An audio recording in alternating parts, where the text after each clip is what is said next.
Mic से बोला है। हरिओम स्वामी जी। खुश रहिए बेटा, प्रसन्न रहिए, मस्त रहिए, खूब स्वस्थ रहिए। आप कैसे हैं? मैं हमेशा आनंद में। स्वामी जी, हमें थोड़ा जिज्ञासा था, आपसे हमें थोड़ा विचार विमर्श करना था आध्यात्मिक मार्ग पर। क्योंकि आप जिस परंपरा से आते हैं, हम भी उसी परंपरा से जुड़ चुके हैं लगभग। तो हमारा जो विषय ये था कि जो साधना का उच्चतम स्तर है, अर्थात एक बिंदु धारण होता है, उसके पश्चात जो बिंदु धारण होता है उसके पश्चात मुक्ति होता है या फिर पुनः आवागमन होता है? मुक्ति इतनी आसान नहीं है। मुक्ति पथ पे चल पाते हैं, है ना। मुक्ति के लिए तो जिधर से हम टूट के आए हैं वो अलग अलग आयाम हैं। हाँ। उसमें एक आयाम ये पृथ्वी भी है, सृष्टि भी है, ब्रह्मांड भी है। इसके बाद दूसरा आयाम है, फिर तीसरा आयाम है। सब तोड़ते हुए कई हजार वर्षों का हाँ। की यात्रा है मुक्ति की। हाँ, बिंदु धारण। साधारण रूप से अभी ये कह सकते हैं कि जन्म मरण के बंधन से मुक्ति हो जाती है, जो पहली सीढ़ी है। हाँ। हाँ, बिना जन्म मरण के बंधन से मुक्ति हुए आगे की गति, आगे की यात्रा मुक्ति की नहीं होती। मुक्ति तो कई प्रकार की है, लेकिन अगर मुक्ति की बात करें जिसके लिए हम सोच के करते हैं मोक्ष, तो इस संसार में जिसे मर्त्य लोक हम कह रहे हैं, यहाँ पर मोक्ष का अर्थ है दुखों से मुक्ति। दुखों से मुक्ति मतलब प्रश्न से मुक्ति। हाँ। प्रश्नों से मुक्ति हो जाए, दुखों से मुक्ति हो जाए, समस्या से मुक्ति हो जाए तो उसे समाधान बोलते हैं। समाधानित व्यक्ति अर्थात जो समाधि प्राप्त है, जो समाधि प्राप्त व्यक्ति है वो इच्छा विचार आशाओं से मुक्त है। और ऐसा व्यक्ति जो इच्छा विचार आशाओं से मुक्त है वो समाधानित है, वो समाधि प्राप्त है, वो समाधिस्थ है। लेकिन यात्रा यहाँ ये पड़ाव है, यात्रा का लक्ष्य नहीं है। हाँ, ये पड़ाव है, ये पड़ाव है, लक्ष्य नहीं है। हाँ, समाधिस्थ होना एक पड़ाव है। और उस पड़ाव को पार करना ऐसा कई बार करना पड़ेगा। तमाम पड़ाव आएंगे, इस शरीर यात्रा के दौरान भी आएंगे, जब शरीर नहीं रहेगा उसके बाद भी यात्रा जारी रहती है। हाँ? सूक्ष्म स्थूल। हाँ, सूक्ष्म स्थूल में, उसके बाद फिर एकदम सूक्ष्म में, फिर एकदम कारण में, महाकारण में, ऐसे यात्रा। हाँ, दीर्घ समय तक उल्टा नाम जपत जग जाना, वाल्मीकि भय ब्रह्म समाना। उल्टा चलना है, धारा के विपरीत, उल्टा। राधा। हाँ, राधा। जैसे कि आज आपने बताया राधा और राधा, धारा का उल्टा है। जो धारा बह रही है ना, वो धारा के विपरीत तैरना है ना।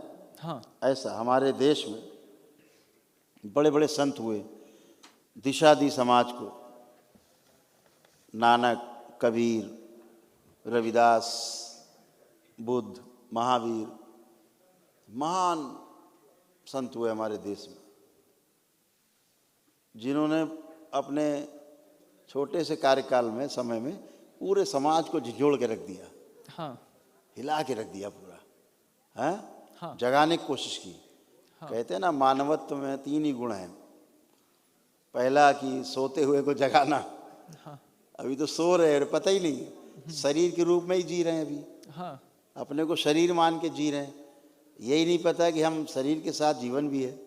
हाँ। तो सोए को जगाना, जो भूला हुआ है जो बल, जैसे हनुमान जी का बल जगा के बताया जामवंत जी ने, सब लोगों ने, कि भाई तुम तो पराक्रमी हो, तुम तो एक छलांग में लंका जा सकते हो।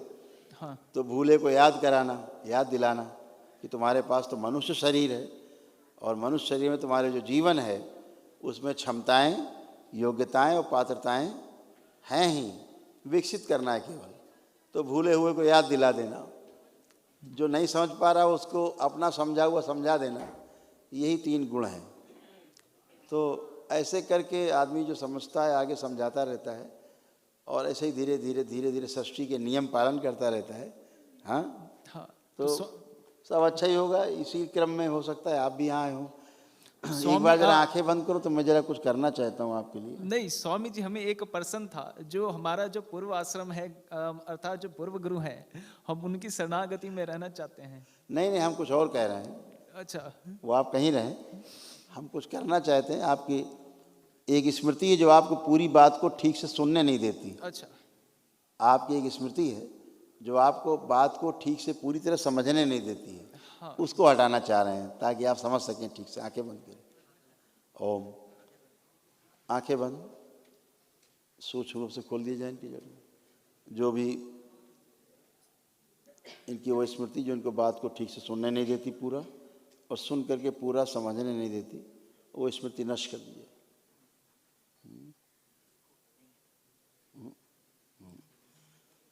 शिव प्रहार नष्ट कर दिया स्मृति। उसके स्थान पे समझने वाली स्मृति आ गई, शुद्ध कर दिया। 3 बार बोलो बेटा, ओम नमः शिवाय। ओम नमः शिवाय, ओम नमः शिवाय, ओम नमः शिवाय। बढ़िया।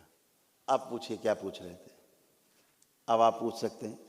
अब मेरी बात आपके अंदर तक जाएगी पूरा। हाँ स्वामी जी, आप कौन से आयाम तक पहुंचे हैं? हमारा प्रश्न यही है आपसे। अभी तो हमें आयाम का ही नहीं पता किधर है, परंतु आपने अभी उत्तर दिया है आयाम का। हमें उस आयाम के बारे में पूछना है जो पूज्य गुरुदेव पहुंचे हैं और आपको स्मरण कराया है, स्मृति दिया है। अब पहुंचेंगे तब बताएंगे, क्योंकि थोड़ा बहुत अनुभव हमने भी किया है। ठीक बात है। उस बिंदु अनुभव का, तो संपत्ति है अपनी। हाँ, उस स्मृति का, बिंदु का। बिल्कुल। तो हमें आपसे यही पूछना था। हाँ। कि आप कौन से आयाम पर पहुंचे हैं? हर चीज के पीछे एक प्रयोजन होता है। हाँ, प्रयोजन। बिना प्रयोजन के इस सृष्टि में तिनका भी नहीं पैदा होता। हाँ। और ना मरता है। तो ये जान करके आपको कोई प्रयोजन हल नहीं होगा। परंतु हम प्रेरित होंगे, प्रेरित होंगे हम। अब प्रेरणा इस स्तर पे हो सकती है कि ठीक है, दिख रहा है कि कुछ हो रहा है यहाँ पे। हाँ। बाबा मौजूद हैं। हाँ। पूर्ण गुरु के रूप में, उनका प्रकाश है, उनकी तपस्या का।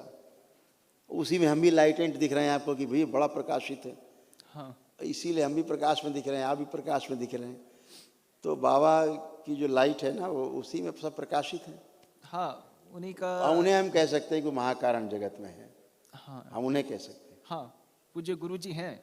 है ना, तभी तो हम लोग मजे ले रहे हैं। हाँ, तभी तो उनका जो एक प्रकार का संपत्ति था, हाँ, उसका उपयोग कर पा तो रहे हैं। ऐसे हो जाता है। हम बताते हैं भ्रम क्यों होता है हमको देख के।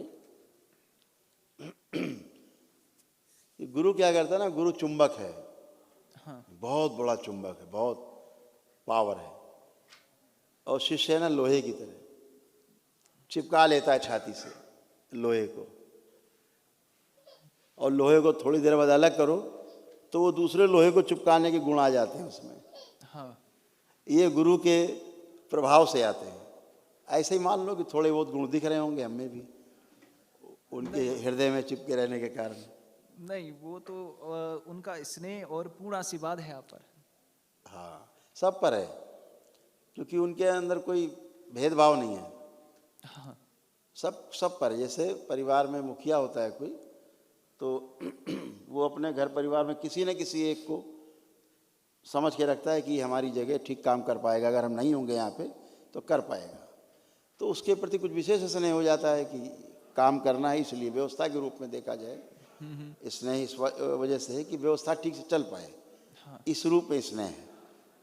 वो कोई उसके रूप में नहीं है कि पक्षपात है, उस रूप में नहीं है। व्यवस्था बनी रहे, व्यवस्था बढ़ी रहे, बढ़ती रहे, चलती रहे, इस रूप में तो हम लोग कर पा रहे हैं सब मिलके। परंतु जो भी आप कर रहे हैं बहुत अच्छा कर रहे हैं। अच्छा है, क्योंकि ये बात सबके समझ में आने लग जाए धीरे धीरे, क्योंकि तो बड़ा काम कर सकते हैं सब लोग मिलकर। हाँ, मिलकर सब काम कर सकते हैं, संत समाज और आध्यात्मिक मार्ग से जुड़े हुए व्यक्ति। बिल्कुल।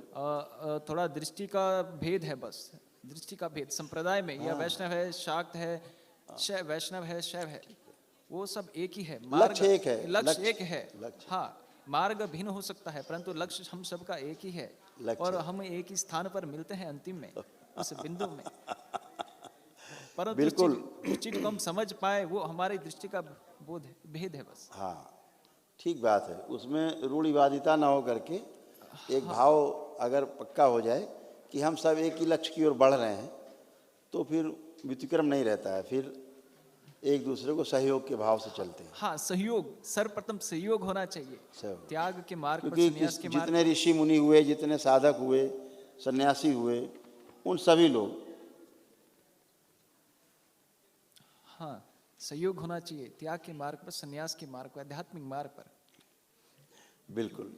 चलिए, मुलाकात होगी, वार्ता होगी। हाँ, ठीक है। खूब खुश रहिए, स्वागत है आपका दरबार में, खुश रहिए, हरिओम। प्रसन्न रहिए। हरिओम, हरिओम।